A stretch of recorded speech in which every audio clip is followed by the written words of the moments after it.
been a good offseason for Michigan State basketball, but it could have been made great. However, Darius Adams, good for him. He's going to Maryland.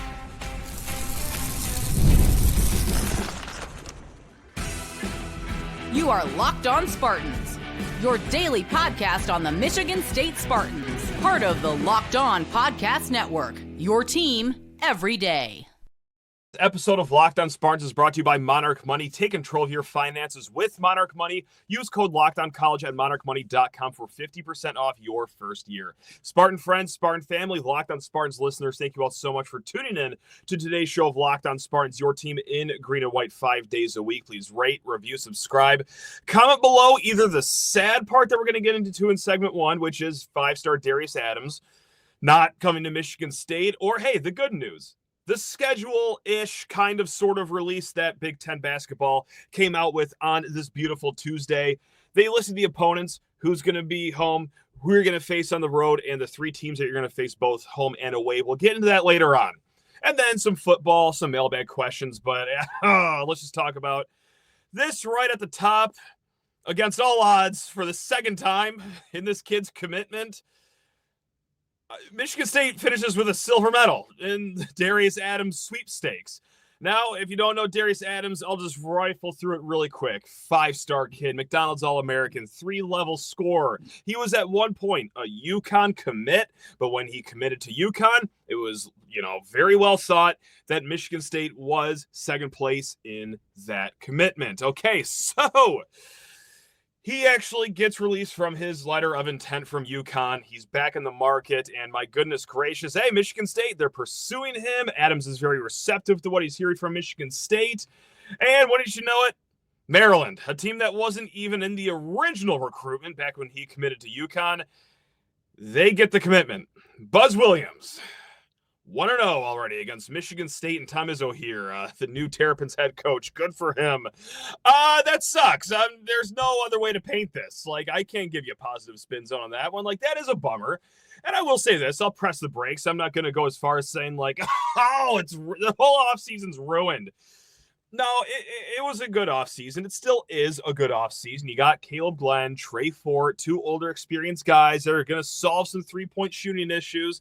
You're probably going to get a backup point guard, but man, when there is a three-level score, when there is a five-star, where there is a guy that is also on the defensive end, a 6'5", willing and able defender on that end too, boy, doesn't that seem like someone that would really fill the hole that Jace Richardson has left for this team. That, I'm not saying that he for sure would have been Jace Richardson, but of the guys right now that you have, of Trey Fort, Caleb Glenn doesn't really play that two-guard position, but right now with Trey Fort, Darius Adams would have been the highest ceiling guy, the guy most likely to eventually reach that potential throughout the season, maybe in the same way that Jace Richardson did.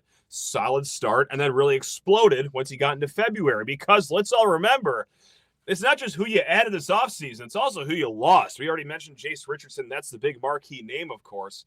But hey, Jaden Akins, that's going to be a hole that has to be filled. Trey Holloman, he had some great moments, and now it's just Trey Fort and whatever now likely backup point guard that you're going to get. I suppose Michigan State could get out there. They could go for another playmaking two guard to go along with Trey Fort. But this really seemed like the best case scenario in the world of reality, because it was someone that Michigan State already had a connection with in Darius Adams.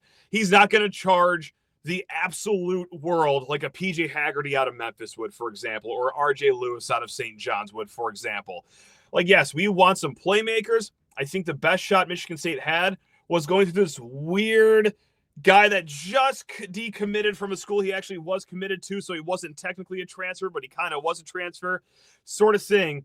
But alas, that has gone up in smoke. So that's a bummer. Again, was it going to be a guaranteed replacement for Jace Richardson? No, but that's the closest option I think you had. That's not to say Trey Fort won't do fine here, but it might just stop at that. It might just stop at fine, like a hey, solid two guard. McDonald's All-American, 5 stars. They are the kind of players that could take you from fine, to the possibility of Big Ten banners again. Going to the Elite Eight, going back to the Final Four perhaps, because I do wonder if a player like Darius Adams and him not going to Michigan State, and to make matters worse, also staying within the conference, does that kind of, hold Michigan State from reaching its heights, from being a Final Four team, from competing for a national championship? And I don't, mean to go full hyperbole here and say the sky is falling, but I kind of do. Again, I think that Glenn, Fort, whatever guard they're going to pick up is fine. I've also beaten this into the ground too, that you have to celebrate keeping Cone Carr. You have to celebrate keeping Jackson Kohler. You have to celebrate keeping Jeremy Fears in this world of the transfer portal. But is that collection enough to take you over the top of teams like Purdue, for example? I mean, that's not to say the other teams in the nation once you get into the tournament. I'm just talking just the conference. Man, when you look around and see what other teams have been doing in this portal cycle, and a lot of these teams, like, your Michigans, your Indianas, they had to add a lot of names because, well, they lost a lot of players. But Purdue did a little bit of both, what Michigan State was hoping to do, retaining a lot of talent from last year, but also getting finer around the edges too. I don't know if they're going to be able to compete with the Purdue, but hey, maybe it was even more than a Darius Adams away for something like that. I still think that this does kind of stunt the ceiling of where Michigan State can be next year. So we'll keep you guys updated where they go next. Again, you've heard me just say it about 5 times.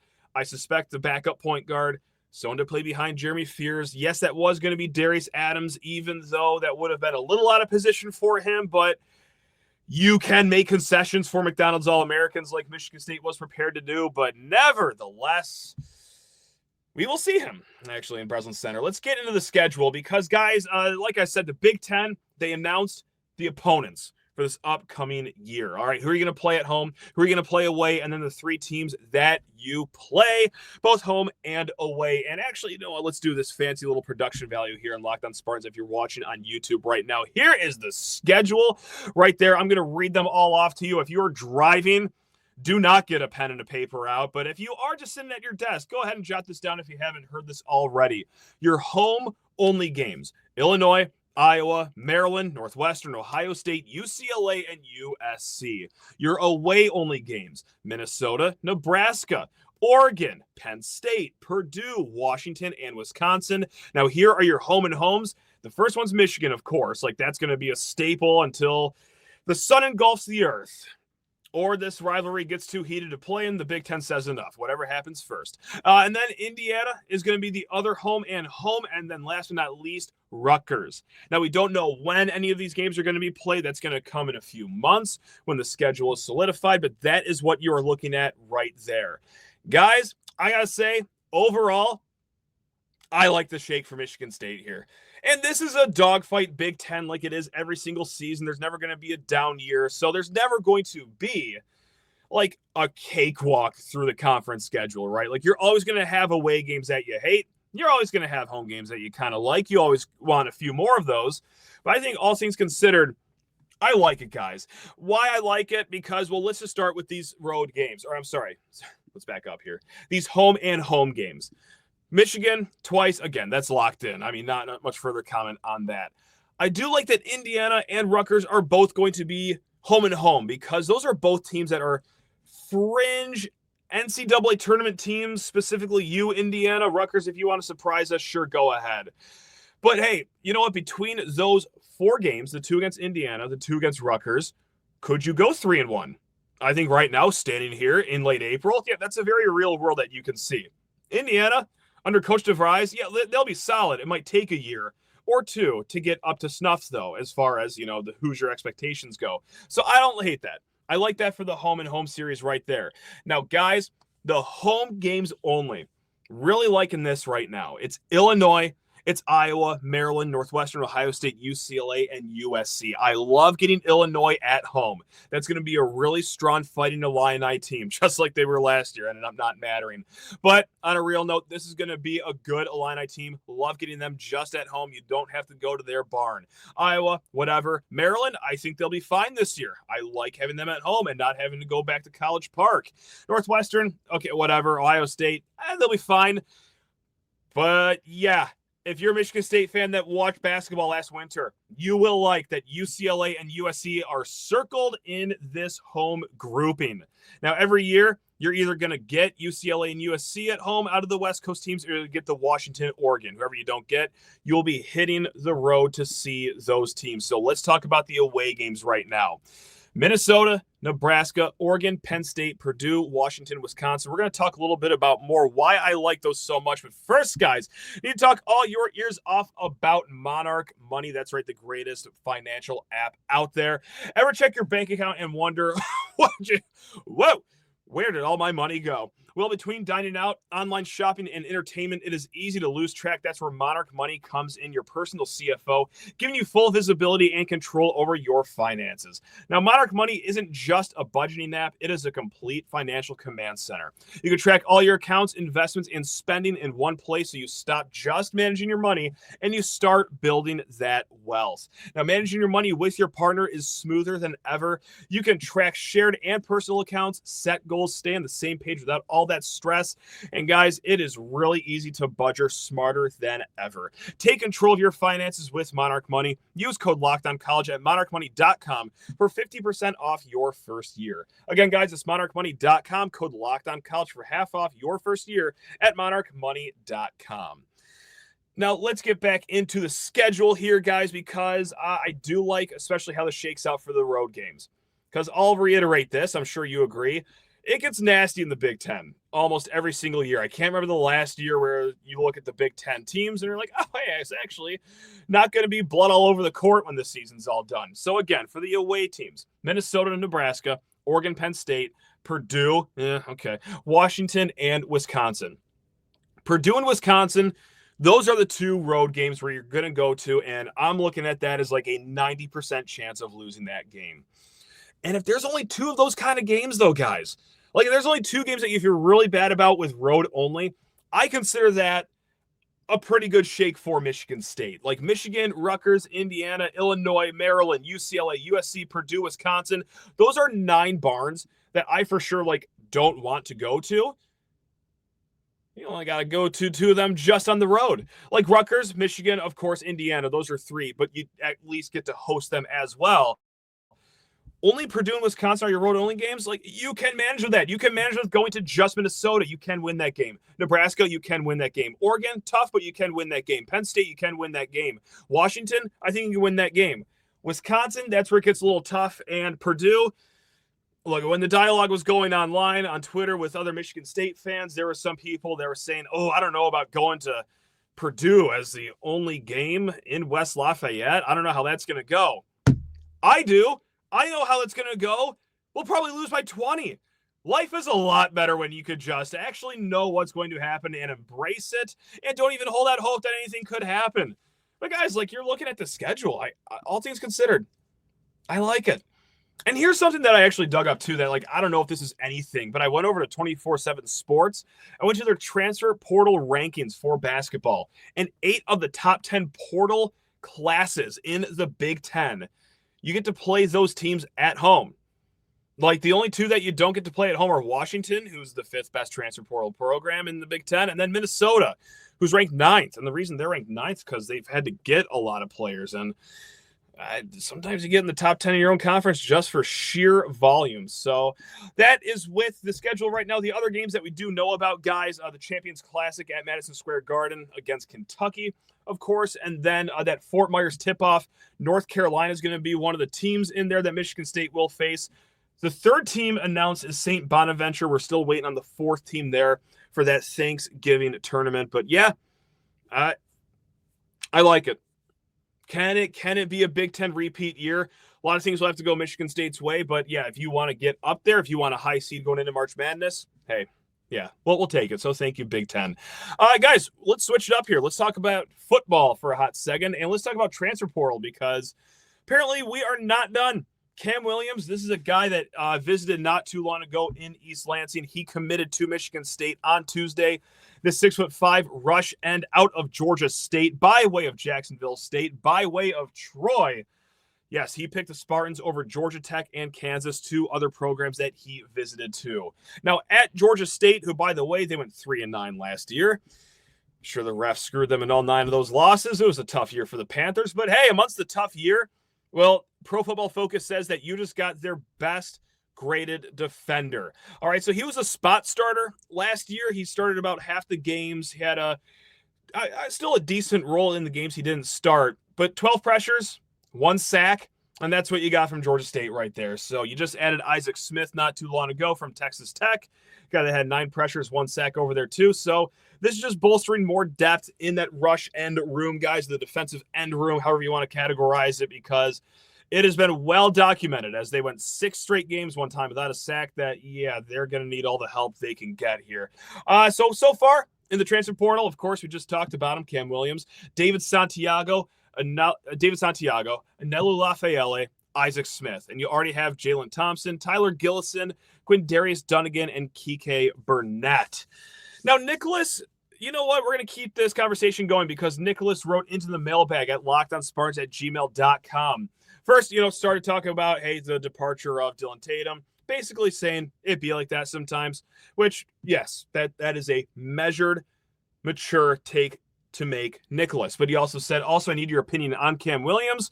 I normally watch every Georgia State game, but just couldn't get around the last 2 years. And he adds, joking, obviously. He actually had me going there for a second. I thought Nicholas was in the trenches of ESPN 7 just watching just Georgia State whenever they're playing. Anyway, the big question is he good? Or is he just another depth piece? I'm going to go ahead and just say depth piece right now. I'll just cut right to the chase in that one. I would also go as far as saying, like, if he is like a starter on this team week 1 right off the bat, this is no disrespect against Cam Williams. I'm trying to make this as cordial as possible. But there is either something really wrong with this position group, or I will make this a positive one, or the staffs at Georgia State, Jacksonville State, at Troy collectively all need to lose their jobs. Like, just out of football, like going to insurance sales, going to medical sales, going to being a toll booth worker, whatever makes you happy. Because, again, like, he didn't get like a ton. It wasn't like a 50 snap a game load that he was getting at Georgia State last year. You want to go back earlier in his career to Jacksonville State? He had, I think, less than 200 snaps in his last year there. He didn't start a game at Jacksonville State. So this is the epitome of okay, we need more depth. Who out there from a lower level did decent at their last school, who's also just old? He's also been in college for a long time that could come here at a low price. I think that's your Cam Williams right there. Now go ahead. Please stun me. Please shock the world. Go ahead and get yourself 8 sacks. Go ahead and get yourself 20 pressures on the quarterback this season, Cam. But yeah, right now, I would assume this is a depth move. If you want me to just guess the starters right now on both end positions, I think Jalen Thompson right now is a, so to speak, obvious one. Then outside of that, hearing good things about Santiago and Lafayette in the sense that, like, they're standing out amongst the rest. Quindarius Dunnigan, a lot has been said about him, trimming down about 10, 15 pounds, being a little quicker, but give me Dunnigan. Yeah. But I think it's going to be a pretty even split between the rest of the guys, at least for the first 2-3 weeks before someone really starts to make headway in the rest of that room. So I do like that question because, a lot of these guys that we got recently in the spring portal, like Isaac Smith, for example, I think that's going to be another depth piece. Okay. Tracy Revels, the safety from Bowling Green. I think that he could be a starter. I think he will be heavily in the rotation no matter where he goes. But all these guys in the spring, I think just more so for depth pieces. At least for now, things can change. Injuries happen. Not sure if you guys knew about that in old Sparty land that we live in. It happens. All right, more mailbag questions here. Again, lockedonspartans@gmail.com or Sheehan_sports. Guys, this is the season for mailbag questions. I just want to make that loud and clear. Tigers fan 63 wrote in, will football go more than 2 games without a sack at any point this season? We're going to put emphasis on more than 2 games, so 3+ games, because if they do it twice in a row, that'll be annoying. Like that's not going to sit well with anyone in this fan base, especially if they lose either one of those 2 games. But it can't happen where they go 3+ games without a sack. And what I mean by that is that I will drive my car into my own house if I got to see another season like that where they're going 3, 4, 5 games without a sack. And they really need to get to the quarterback, A, because that's just how you win football games, but B, that's how you're going to win football games here in East Lansing this year, because go to any other episode that we've had like the last month to 4 months. The offense has gotten better on paper this portal cycle, this offseason. Okay, like I think they will hold up their end of the bargain as just being at least an average offense. The secondary players that they got, okay, there's a little bit of depth there. That's great. The linebacker room, hearing decent things about the linebacker room right now. Where is the world's largest question mark? The world's littlest question mark right now is the kicking game. Like that is still like, what's going to happen there? But the world's largest question mark, is right there on the defensive line. Can they stop the run? Can they get to the passer?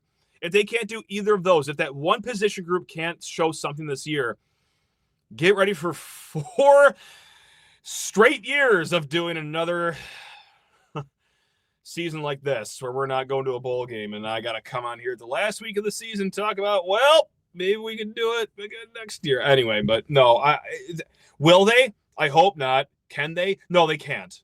They can't. They have to get to the passer this year. You do not have like just overwhelming talent elsewhere where it can make up for that. No. Everyone is just doing enough to hold their end of the bargain on paper. Let's see you guys do it on the field, please. And they also wrote in, Tigers Fan 63 wrote in, most likely in 2025/26. A winning record for football. B, a hockey Frozen Four. Or C, men's hoops Elite 8 or higher. And then also wrote in, assume adding a backup point or combo guard. Of course, I would assume that's going to happen too. I'm actually going to go boring. I'm going to go in order here. I'm going to go A is the most likely. Winning record for football. Because I really do feel like that's a coin toss. Right now, FanDuel has your over-under at 5.5. If you want to talk about why I'm feeling pretty confident, go to last Friday's show with Kevin Greck of Can't Read, Can't Write. I'm feeling okay about it, guys. Because the position groups all over the field, except maybe the defensive line, that's a question mark. I feel like they got better. The schedule sets up a lot better for Michigan State than it did last season. I think there's reason to believe that MSU gets to 6. I think 7 wins this year.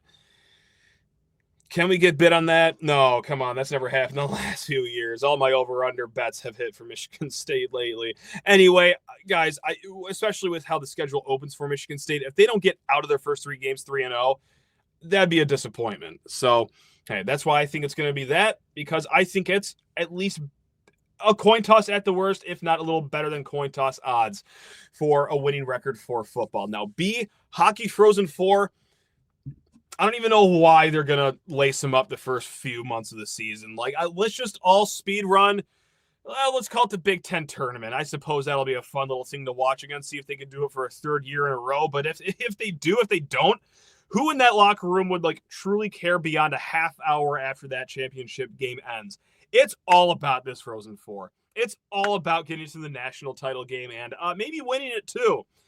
But we, as State fans, unfortunately, learned a sterling lesson of how just absolute Looney Tunes this hockey tournament can be. It just takes 1 or 2 bad bounces of the puck. It's a cliche, but it's also a fact for your season to go completely into the failure bucket. So, yeah, will they get a 1 seed? Probably. Will they get a 2 seed? Like, I think it's probably as close to a, knock on wood, a mortal lock that you could possibly have to get to the NCAA tournament with all their returning talent. If they don't, we're having a completely different conversation as far as what failure means this year. But, yeah, I think they can. I think they will. But, oh, boy, you catch a bad puck bounce against Quinnipiac, or however you say that school's name. It's sayonara. And then men's hoops Elite 8 or higher. Oh, I'd feel really good about that if A, Darius Adams committed, and then B, if we like actually saw that he was worth that 5-star grade in East Lansing. But he won't be because he'll only play here 1 game wearing a Maryland jersey. That doesn't help us at all. So, no, guys, I mean, you think the hockey tournament's a crapshoot? Men's basketball tournament's a crapshoot. Can they do it? Sure. Of course they can. It's Tom Izzo on the bench. You're returning a lot of strong veteran players. Yes, but of those 3, I think it's the 3 less likely. I do. Pains me to say. It does. I don't like saying that. Jay Krupp writes in, do you think it is possible for Jonathan Smith to replicate Antonio's regular season and postseason winning percentages? Now, the regular season, like Jay Krupp added, .667, so average of 8-4 seasons every single year. And then the postseason winning percentage at a smooth 500. And then goes on to write, or has the NIL changed the landscape so much that unless you have a multi-million-dollar roster, the best you could do is 500 and low-tier bowl bids? Man, I'll tell you what, though, if you get into these low-tier bowls, that does help your win percentage, probably get closer to 500. But as we all know, I'm sure every single person here listening would agree, I'd much rather go like 25% or 33% in like great bowl games, like college football playoff games, than I would, even 100% in like the AutoZone Bowl or the Cure Liberty Bowl or whatever they call it now these days. Like, yeah. No, we want to see marquee bowl games. I don't really even care about the wins or the losses. I mean, as long as it's a college football playoff, then we will care about the wins. But let's just talk about what bowl games we want to get into. Can they get to an average of 8-4?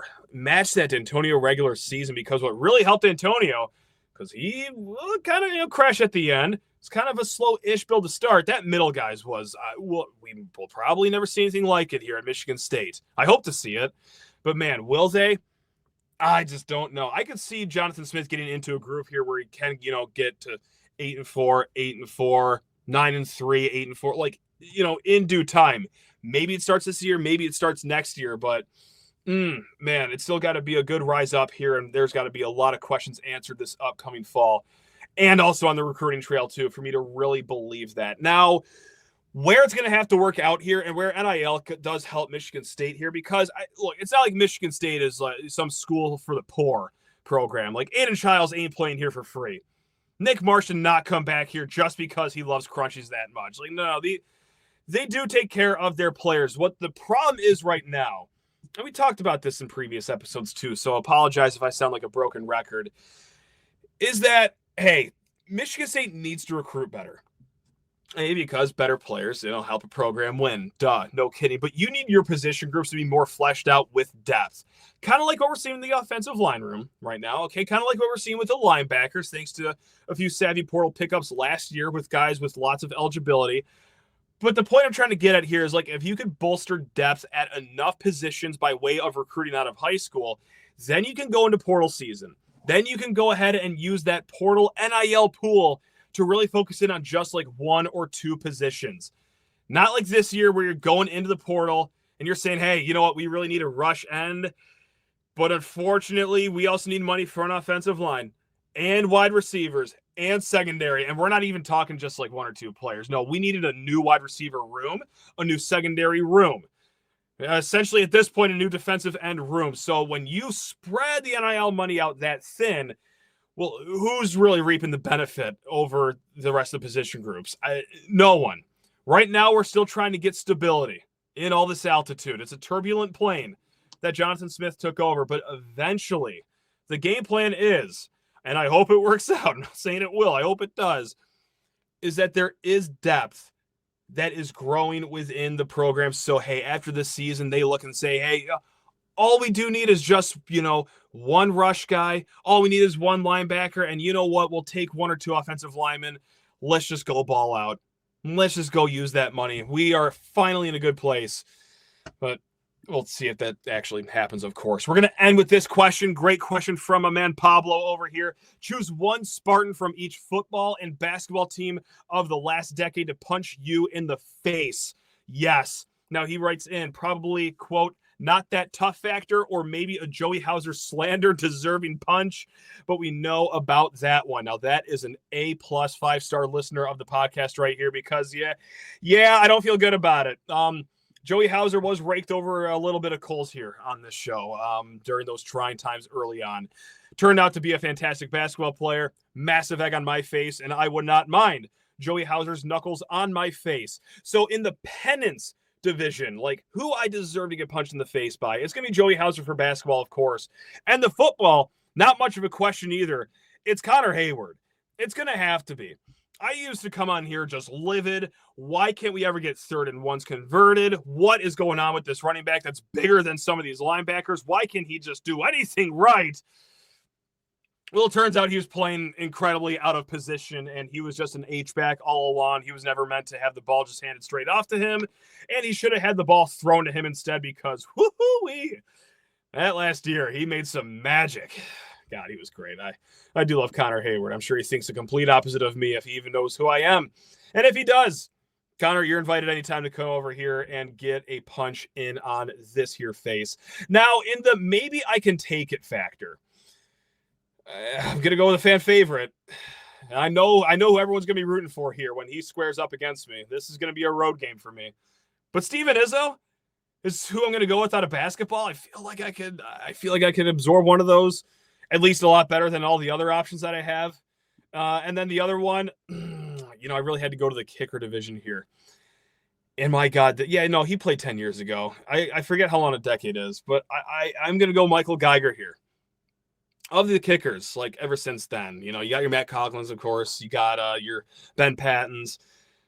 I think Jonathan Kim would be too nice to actually do it, but Michael Geiger, I think I could at least get up from it if he does knock me down. Same with Steven Izzo. So that's my answer. All four of you guys, come on over. Hauser, Hayward, Izzo, Geiger. Take a bus up here together. I'm waiting. All right, guys. Well, hey, what a fun end of the show here. Guys, again, lockedonspartans@gmail.com if you have any questions, or Sheehan_sports. Any way you want to reach out, guys, we will try to get to your questions at some point to end this week or early into next week. We will be back tomorrow, talk with Ryan O'Blenis about portal activity, recruiting, just does great work over at Spartans Illustrated, and he was very generous with his time and insight. But until then, guys, take care of yourselves. Love you all. Go Green.